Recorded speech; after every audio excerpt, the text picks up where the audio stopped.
বিরাট একটি আমল, আমরা অনেকেই জানি না। রাসূলুল্লাহ সাল্লাল্লাহু আলাইহি ওয়াসাল্লাম সাহাবায়ে কেরামকে বললেন, তোমাদেরকে কি আমি একটা বিরাট বড় আমল সম্পর্কে জানাবো, খবর দিব? সে আমলটি হচ্ছে নামাজ, রোজা, সদাকত, এর থেকেও বড় আমল। সে আমলটি হচ্ছে ইসলাহু যাতিল বাইন।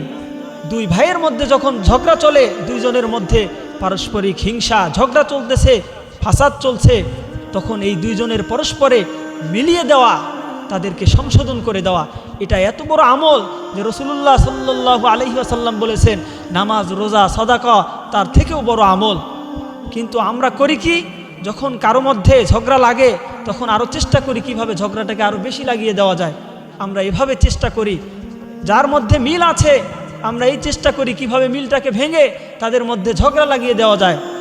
প্রিয় ভাই, রাসূলুল্লাহর হাদিস যেটা বলে আমরা তার বিপরীত করি।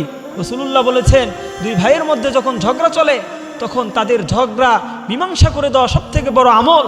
কিন্তু আমরা এই আমল করি না, বরং উল্টাটা করি, যে কারো মধ্যে মিল থাকলে আমরা আরও সেখানে কিভাবে মিলটাকে নষ্ট করব, কিভাবে ঝগড়া লাগাবো এই চেষ্টা করি। তাই আসুন আমরা এই হাদিস থেকে শিক্ষা নিয়ে আমরা মানুষের মধ্যে যখন ঝগড়া ফাসাদ দেখা দিবে, আমরা পরস্পর তাদের মধ্যে সেই মিল মোহাব্বত সৃষ্টি করে দেব। তাদের মধ্যে যেই কারণে বিবাদ দেখা দিয়েছে সেটাকে দূর করার চেষ্টা করব, সংশোধন করার চেষ্টা করব। তাহলে আমরা দুনিয়া এবং আখেরাতে সফল হতে পারবো, আল্লাহ তাআলার কবুল বান্দা হিসাবে আমরা গ্রহণীয় হব।